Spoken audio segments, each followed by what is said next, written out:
മാസപ്പടി കേസിൽ പിണറായി വിജയനെ സംരക്ഷിച്ച മകൾ ടി വീണ. CMRL എക്സാലോജി കരാറുകളിൽ പിണറായി സ്വാധീനം ചെലുത്തിയതായി അറിയില്ല എന്നാണ് വീണ ഇഡിക്ക് മൊഴി നൽകിയത്. കർത്താ പിണറായി ബന്ധത്തെക്കുറിച്ചും ഒന്നും അറിയില്ല എന്നും വീണ പറയുന്നു. വീണയ്ക്ക് കരാർ നൽകിയത് പിണറായിയുമായുള്ള അടുപ്പം കൊണ്ടാണെന്നായിരുന്നു ശശിധരൻ കർത്തയുടെ മൊഴി. വിവരങ്ങളുമായി രേഷ്മ ബാബു ചേരുന്നുണ്ട്. Reshma, good morning, have A nice day. എന്തായാലും വീണ വിജയൻ പിണറായി വിജയനെ സംരക്ഷിക്കാനുള്ള എല്ലാ നീക്കവും നടക്കുന്നുണ്ട്. അച്ഛനെയാണ് എനിക്കിഷ്ടമെന്ന് വീണ എന്ന മകൾ പറയാതെ പറയുകയാണ്. അങ്ങനെയാണെങ്കിൽ കർത്തയുമായുള്ള ബന്ധം, കർത്തയുടെ മൊഴികൾ വിരുദ്ധമാണ് വീണ പറയുന്ന മൊഴിയേക്കാൾ. അങ്ങനെയാണെങ്കിൽ വീണയുടെ മൊഴികൾ പിണറായി വിജയനെ രക്ഷിക്കുമോ, അതോ കർത്തയുടെ മൊഴികൾ പിണറായിക്കും മകൾ വീണയ്ക്കും കുരുക്കാകുമോ? എന്താണ് ഇഡിയുടെ നിരീക്ഷണം?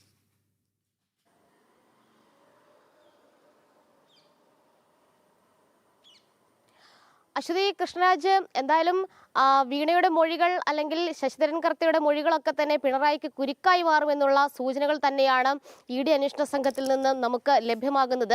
നേരത്തെ 2024 ഏപ്രിൽ മാസം ആലുവയിലെ വീട്ടിൽ വെച്ച് നടത്തിയ ചോദ്യം ചെയ്യലിലാണ് ശശിധരൻ കർത്ത ഈ പിണറായിയുമായിട്ടുള്ള സൗഹൃദത്തിന്റെ അടിസ്ഥാനത്തിലും അടുപ്പത്തിന്റെ അടിസ്ഥാനത്തിലുമാണ് താൻ മകളായിട്ടുള്ള വീണ വിജയന്റെ കമ്പനിയായിട്ടുള്ള എക്സലോജിക് സൊല്യൂഷൻസുമായിട്ട് IT അനുബന്ധ കരാറിൽ ഏർപ്പെട്ടത്.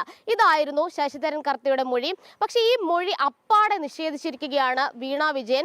ചോദ്യം ചെയ്യലിനായിട്ട് 2 തവണ ഹാജരായ വേളയിലും ഈ വിഷയങ്ങൾ ഇഡി അന്വേഷണ സംഘം ഉന്നയിച്ചിരുന്നു. അപ്പോഴൊക്കെ തന്നെ വീണ പറഞ്ഞത് ഈ ശശിധരൻ കർത്തയും ഈ പറയുന്ന തന്റെ അച്ഛനായിട്ടുള്ള പിണറായി വിജയനും തമ്മിലുള്ള ബന്ധത്തെക്കുറിച്ച് തനിക്കൊന്നും അറിയില്ല.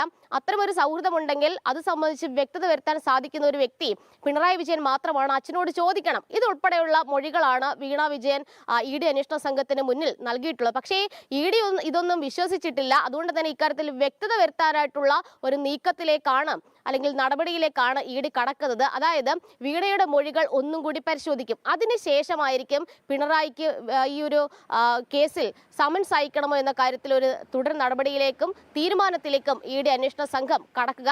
കാരണം ശശിധരൻ കർത്ത നൽകിയിട്ടുള്ള മൊഴി ഏറെ പ്രസക്തമാണ്. 2024 നൽകിയിട്ടുള്ള മൊഴിയാണെങ്കിലും അതിൽ പിണറായിട്ടുള്ള അടുപ്പത്തിന്റെ അടിസ്ഥാനത്തിലാണ് സേവനങ്ങളൊന്നും വാങ്ങിക്കാതെ മകളുടെ കമ്പനിക്ക് കരാർ നൽകിയത് എന്നുള്ളതാണ്. കാരണം ഈ സേവനങ്ങളൊന്നും നൽകിയിട്ടില്ല എന്ന് വീണ മൊഴി നൽകിയിട്ടുണ്ട്. ശശിധരൻ കർത്തയും പിന്നീടുള്ള ചോദ്യം ചെയ്യലിൽ ആ മൊഴി നൽകുകയും ചെയ്തിട്ടുണ്ട്. ഇതിന്റെ ഒരു അടിസ്ഥാനത്തിൽ സ്വാഭാവികമായിട്ട് എന്തടിസ്ഥാനത്തിലാണ് ഇത്തരമൊരു കരാർ 2 കമ്പനികളും തമ്മിൽ ഏർപ്പെട്ടത് എന്നുള്ളൊരു ചോദ്യം സാധാരണക്കാരന് പോലും ഉണ്ടാകാറുണ്ട്. അതിനുള്ള ഒരു ഉത്തരമായിരുന്നു പിണറായിയുമായിട്ടുള്ള അടുപ്പത്തിന്റെ അടിസ്ഥാനത്തിലാണ് മകൾക്ക് ഇത്തരത്തിൽ കരാർ നൽകിയത്.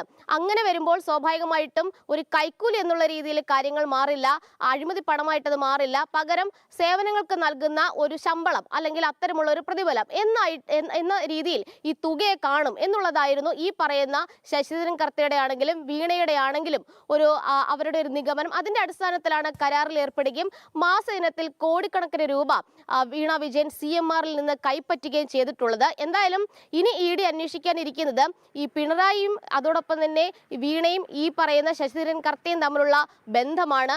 ഈ പിണറായിയുമായിട്ടുള്ള സൗഹൃദം തന്നെയാണോ ഈ വീണയ്ക്ക് ഇത്രയധികം മാസപ്പടി ഇനത്തിൽ ഈ പണം കിട്ടാനായിട്ടുള്ള കാരണത്തിലേക്ക് നയിച്ചത്? ഇതുൾപ്പെടെയുള്ള കാര്യങ്ങളിൽ പരിശോധന അനിവാര്യമാണ്. എന്തായാലും വീണയുടെ മൊഴികൾ പരിശോധിച്ചും അതോടൊപ്പം തന്നെ ശശിധരൻ കർത്ത നൽകിയിട്ടുള്ള മൊഴികൾ ഒന്നും കൂടി പുനഃപരിശോധിച്ചും കൊണ്ടും തന്നെയായിരിക്കും ഈ പറയുന്ന പിണറായി വിജയന് സമൻസ് നൽകാനായിട്ടുള്ള നീക്കത്തിലേക്ക് ഇഡി കടക്കുക. പിണറായിക്ക് സമൻസ് നൽകുന്നതിൽ യാതൊരു